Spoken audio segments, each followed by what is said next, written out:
संचालक वैष्णव हॉस्पिटल खजूरी कला पिपलानी भोपाल। भाई साहब कितने बेड का हॉस्पिटल है? हमारा 30 बेड का हॉस्पिटल है। अच्छा भाई साहब, अभी तक कोविड-19 में आपने अपनी जान पर खेल के मरीजों को बचाया है। कितने पेशेंट अपने हॉस्पिटल में एडमिट हुए और कितने ठीक होते हैं? देखिए, कम से कम 70-80 पेशेंट जो हैं कोविड काल में जो स्थिति आई थी बीच में, उसमें एडमिट रहे हमारे यहाँ। और बहुत जिसमें 50% जो है क्रिटिकल पेशेंट्स रहे हैं हमारे यहाँ। और 8-9 पेशेंट इसमें सर्टिफाई हुए हैं, वो भी ऐसे पेशेंट सर्टिफाई हुए हैं जो पहले से ही गंभीर रूप से हमारे हॉस्पिटल में आए थे।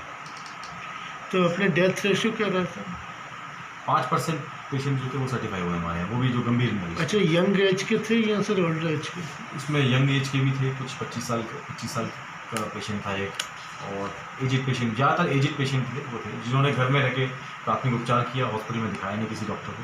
तो ऐसे पेशेंट जो हैं ज़्यादातर हमारे। अच्छा डॉक्टर साहब, कई पेशेंट आते होंगे जो अपनी बीमारी के बारे में बताते होंगे, तो क्या क्या बताते थे कि क्या ऐसे सिम्टम्स थे आए थे उनके अंदर? देखिए, शुरुआत तो जो मैंने जहाँ तक हिस्ट्री लोगों की जो क्रिटिकल पेशेंट है उनकी भी शुरुआत जो है बुखार से हुआ उनको, और कहीं ना कहीं उनको एक गाइडेंस प्रॉपर एक डॉक्टर का मिल नहीं पाया। इस कारणवश जो है उनकी जो स्थिति थी वो बहुत भयावह हुई, और प्राइमरी ट्रीटमेंट जो है उन्होंने ढंग से किया नहीं। हॉस्पिटल में जाके जो कोविड के प्रोटोकॉल से जो ट्रीटमेंट था वो उन्होंने लिया नहीं, तो इसी कारण जो उनकी स्थिति कहीं ना कहीं गंभीर हुई। सर अपने हॉस्पिटल में अपने क्या ट्रीटमेंट लिया लोगों ने? देखिए, कोविड का सिम्टोमेटिक ट्रीटमेंट है।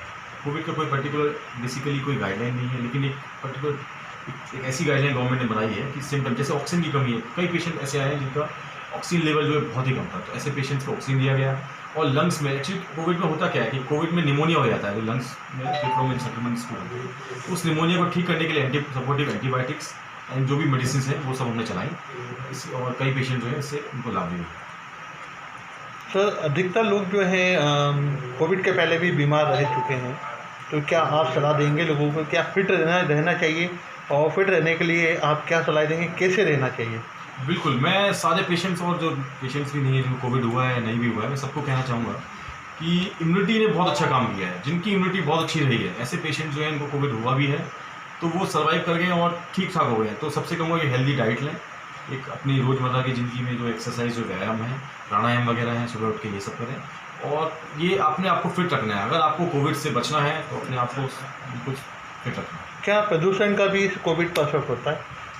प्रदूषण का कोविड पे असर नहीं, लेकिन एक नॉर्मल शरीर पे जो है प्रदूषण का बहुत इफेक्ट पड़ता है। जो आपके लंग्स हैं, एक्चुअली अगर प्रदूषण होगा तो लंग्स की जो वाइटल कैपेसिटी है, फूलने की क्षमता है, वो कम हो जाती है। तो इस कारण जो कोरोना का वायरस है वो आपके लंग्स फेफड़ों को जो संक्रमित। सर आप इस बीमारी से 1.5 साल से मरीजों को ठीक कर रहे हैं, तो आपने इस बीमारी की विशेषताएं क्या क्या देखें जो पिछले साल के सिम्टम्स थे और इस साल में क्या परिवर्तन आया है?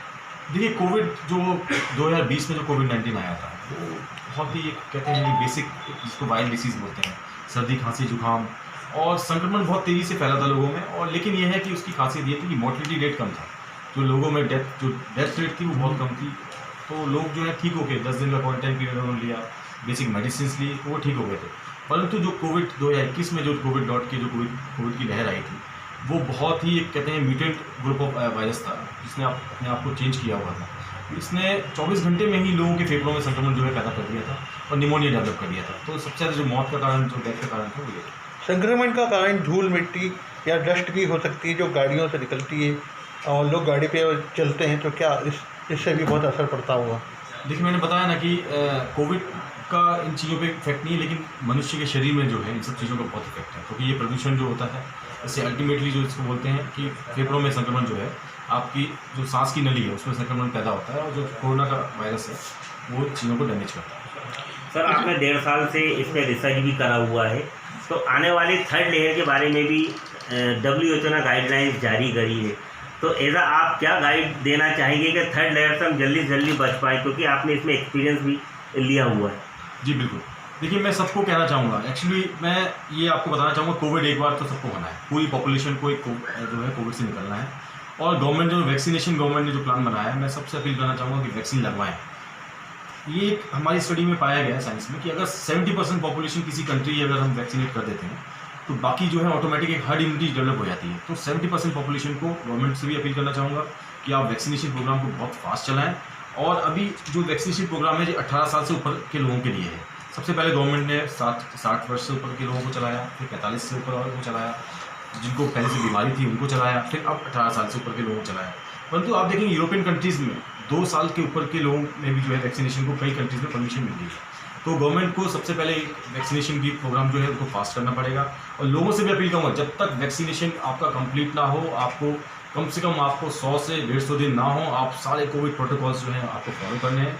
आपको नियमित रूप से मास्क लगाना है, आपको जो सोशल डिस्टेंसिंग सबसे इंपॉर्टेंट है इसका आपको पालन करना है। आपसे यदि कोई एडवाइस लेना चाहता है, आपके यहाँ एडमिट होना चाहता है या कोई प्रॉब्लम उसको आती है, तो क्या आप अपना नंबर देना चाहेंगे?